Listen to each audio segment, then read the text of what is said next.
10 लाख का बजट आज की डेट में सबसे ज्यादा कंफ्यूजन से भरा है, क्योंकि इतनी कार्स हो गई हैं, इतने ऑप्शंस हैं कि खुद के लिए ही कार्स लेना आज की डेट में बहुत बड़ा कंफ्यूजन है। अब वो क्यों? क्योंकि 10 लाख की ही रेंज में आपको हैचबैक भी मिलती है, कॉम्पैक्ट एसयूवी भी आती हैं, सेडान्स, पेट्रोल, डीजल, ईवीज, बहुत ऑप्शन है। तो बिना टाइम वेस्ट किए जल्दी से शुरू करते हैं अपनी आज की वीडियो को। लेकिन उससे पहले मैं एक चीज आपको बताना जरूर चाहूंगा कि मैं जो ये कार्स इस वीडियो में बताने वाला हूँ वो उनका प्राइस आपके सिटी के अकॉर्डिंग डिपेंड कर सकता है। थोड़ी उसकी रेंज ज्यादा हो सकती है या कम हो सकती है, लेकिन मोस्टली जितनी ज्यादा कार्स है वो 10 लाख के अंदर तो आपको मिल ही जाएंगी। और हाँ, एक बात और, 10 लाख के अंदर अंदर टोटल हमारे इंडिया में 45 कार्स आती हैं कुल मिलाकर टोटल, जिसके बारे में जो 7 लाख के अंदर आती है वो मैंने आपको लास्ट वीडियो में 21 गाड़ियों के बारे में ऑलरेडी बता रखा है। वो आप चाहे यहाँ देख सकते हो या फिर उसका लिंक आपको डिस्क्रिप्शन में मिल जाएगा, आप वहाँ देख सकते हो। और जो बची हुई 24 गाड़ियाँ हैं उसके बारे में मैं आगे बताने वाला हूँ। तो चलिए शुरू करते हैं। पहली कैटेगरी में आती है हमारी सेडान, जिसमें Honda amaze second generation, Maruti Suzuki Ciaz और आपकी टोयोटा की ग्लांजा। अगर आपको चाहिए बूट स्पेस, स्मूथ ड्राइव और बिना टेंशन के गाड़ी आपको रखनी है, 5 से 7 साल रखनी और चलानी है, तो ये सेडान्स की कैटेगरी बहुत ज्यादा एक वैलिड ऑप्शन है, बहुत स्मार्ट डिसीजन है। वहीं अमेज सेकंड जनरेशन जो है कंफर्ट, सीवीटी, रिलायबिलिटी और फैमिली फ्रेंडली। वहीं Ciaz space plus mileage plus of course Maruti service है तो हम जानते हैं मारुति सुजुकी का और उसका नेटवर्क, प्लस हाईवे कंफर्ट। उसके बाद ग्लांजा जिसमें reliability plus resale plus smooth petrol engine. तो ये कार सब उनके लिए जो कार्स को सिर्फ कार समझते हैं, स्टेटस नहीं। दूसरी कैटेगरी में हमने रखा है हैचबैक्स, जिसमें आती हैं Hyundai i20 N-Line, Tata Altroz और टियागो NRG। अगर आप मोस्टली सिटी में ड्राइव करते हो, ड्राइविंग फील भी चाहिए और ऐसी गाड़ियां जो ज्यादा जेब पे हैवी भी ना पड़े, तो ये हैचबैक बहुत अच्छे ऑप्शंस है। i20 फीचर्स के साथ साथ रिफाइनमेंट, i20 का N-Line परफॉर्मेंस ओरिएंटेड लोगों के लिए, ऑल्ट्रोस सेफ्टी फर्स्ट बायर्स के लिए, Tata NRG rough and tough use के लिए और साथ ही साथ बहुत ज्यादा फ्यूल एफिशिएंट भी। फिर आते हैं हमारी तीसरी कैटेगरी में जो है कॉम्पैक्ट एसयूवी, और यहाँ बहुत ज्यादा ऑप्शंस आते हैं, जिसमें आती है Brezza, Venue, Sonet, XUV 3XO, Tata की नेक्सन, मारुति सुजुकी की फ्रॉन्क्स और अर्बन क्रूजर टेजर।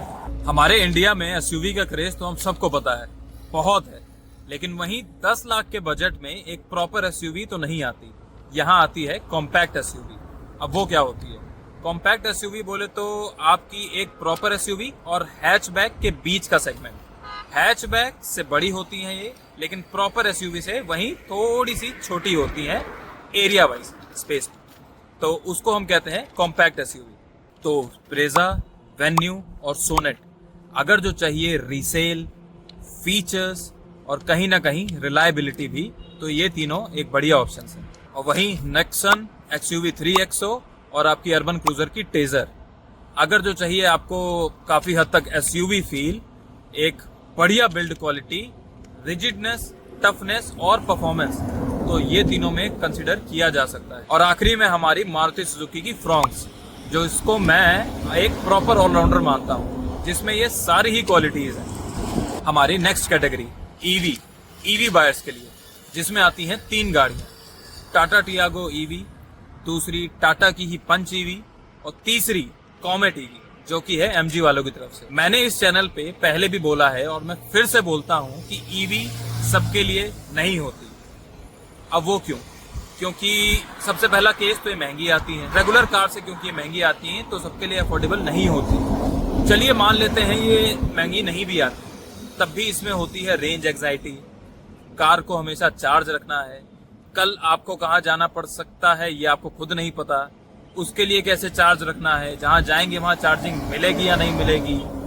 तो ये एंग्जाइटी, ये टाइम मैनेजमेंट, मुझे लगता है कि ये सबके बस की बात नहीं होती, ये सब मैनेज नहीं कर सकते, कोई बताता नहीं, इसीलिए लोग समझते भी नहीं है कि ईवीज सबके लिए नहीं होती। ईवीज सिर्फ उनके लिए है अगर आप अपना यूज केस समझते हो, मोस्टली ड्राइविंग आपके शहर में है और आपको डेली फिक्स रूट पे जाना है, प्लान तरीके से, मतलब अनप्लान तरीके से तो आप वहां नहीं जा सकते। इसलिए ईवी आपके लिए सेंस बना सकती है उस केस में। इसीलिए ईवी के केस में अपना यूज केस समझना बहुत जरूरी है। अगर आपका डेली रूट जो है वो फिक्स है, घर में चार्जिंग का ऑप्शन है, कहीं ऐसी कोई प्री प्लानिंग करने का प्लान नहीं बनता है या होता भी है, तो आप ये प्लानिंग और मैनेजमेंट कर सकते हो। ये सब फैक्टर अगर आपके, सब बॉक्सेस अगर आपके टिक होते हैं, देन गुड, ईवी ले लो। हमारी एमजी की कॉमेट ईवी प्योर सिटी के लिए नो नॉनसेंस कार। वहीं टाटा टियागो की ईवी थोड़ी रेंज इसकी कम है लेकिन सेफेस्ट और आपकी सिटी ड्राइव के लिए परफेक्ट। तीसरे नंबर पे हमारी टाटा की Punch EV highway plus city के लिए परफेक्ट, सेफेस्ट और कंपेरेटिवली बाकी गाड़ियों से इसकी रेंज भी ज्यादा है। हमारी अगली कैटेगरी में आते हैं अदर यूरोपियन ऑल्टरनेटिव्स, जैसे कि सिट्रॉन की बेसाल्ट एक्स, स्कोडा की काइलाक और सिट्रॉन का ही एक और प्रोडक्ट जो है एयर क्रॉस एक्स। ये गाड़ियां उनके लिए जिनकी सोच भीड़ से थोड़ी अलग होती है, जो थोड़ा हट के डिसीजन लेते हैं गाड़ियों का और बाकी सब नहीं लेते हैं, उनसे हट के दिखना चाहते हैं, तो ये उन पे जा सकते हैं। वॉक्सवैगन ग्रुप वालों का एक बेहतरीन प्रोडक्ट है हमारा स्कोडा का काइलैक। तो ये प्रोडक्ट आते ही छा गया था मार्केट में, लेकिन मुझे नहीं लगता है इसकी जितनी सेल होनी चाहिए थी उतनी हुई है। ये अपने आप में एक बहुत अच्छा प्रोडक्ट है। उसी के साथ मैं ये कहूंगा कि अगर आप इन गाड़ियों को प्लान करने का या परचेज करने का मन बनाते हो, तो इन ब्रांड्स में खास तौर पे पहले टेस्ट राइड लें। आपके पोस्टर के अकॉर्डिंग ये गाड़ियां मैच करती हैं, आपके ड्राइविंग स्टाइल के अकॉर्डिंग, तो बिल्कुल भी इनको आप कंसिडर कर सकते हो। खास तौर पे अगर आप शहर में रहते हो, आपका सिटी में ही ज्यादा आना जाना है और शहर में ही ड्राइविंग है। वो इसलिए बोल रहा हूँ क्योंकि इन लोग के जो सर्विस सेंटर हैं, सर्विस ग्रुप्स हैं, वो आपको शहर में ज्यादा अवेलेबल मिलेंगे, ज्यादा अवेलेबिलिटी इनकी सिटीज में है कंपेरेटिवली की रूरल एरियाज की। इन्हीं के साथ साथ दो प्रोडक्ट या दो गाड़ियां ऐसी भी हैं जो अपनी टफनेस और रिजिडिटी के लिए बहुत जानी जाती हैं, और वो दोनों महिंद्रा की तरफ से आती हैं। वो है महिंद्रा की बोलेरो और एक और है बोलेरो की नियो। बोलेरो का ही पार्ट है नियो। ये उनके लिए जो ड्यूरेबिलिटी ढूंढते हैं, रूरल एरियाज में ज्यादा जिनका कहते हैं ना ड्राइविंग है, और लो मेंटेनेंस गाड़ियां जिनका प्रायोरिटी है, तो ये उनके लिए बहुत ही अच्छा ऑप्शन है इस बजट में। क्योंकि इतने ज्यादा ऑप्शन हैं, इसी वजह से इतना ज्यादा कंफ्यूजन भी है। लेकिन अगर आप अपने दिमाग में सिर्फ ये 3 चीजें रखते हो तो आप कंफ्यूज हो ही नहीं सकते। पहला, आपकी यूसेज क्या है। दूसरा, आपकी रनिंग कितनी है और असल में रनिंग है कहाँ, शहर में, हाईवे में, रूरल एरियाज में कहाँ है। और तीसरा, आप कितने टाइम गाड़ी को रखते हो अपने पास। गाड़ी आप शौकिया तौर पे खरीद रहे हो या आपकी वो जरूरत है।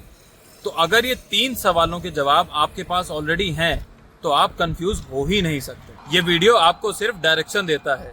अगर जो आप अपने लिए गाड़ी ढूंढ रहे हो या ढूंढ चुके हो, लेकिन अभी भी कहीं ना कहीं कंफ्यूजन है या संकोच है, तो कौन सी कार से पूछ के देखिए ना, लिंक डिस्क्रिप्शन में। तो आज की वीडियो को मैं यहीं खत्म करता हूँ। मैं फिर मिलता हूँ आपसे एक नए बजट की वीडियो के साथ। तो उसी के लिए आप प्लीज चैनल को सब्सक्राइब करिए। अगर आपको पसंद आती हैं ये वीडियोस और ये सीरीज आपको पसंद आ रही है, तो मुझको कमेंट करके प्लीज बताइएगा, क्योंकि मेरे पास तो एक वही है आपका रिस्पॉन्स जानने का तरीका। तो प्लीज बताइएगा ताकि मैं अपनी ये वीडियोस की सीरीज कंटिन्यू रख सकूँ। मैं फिर मिलता हूँ आपसे एक नई वीडियो में। तब तक के लिए drive safe and take care.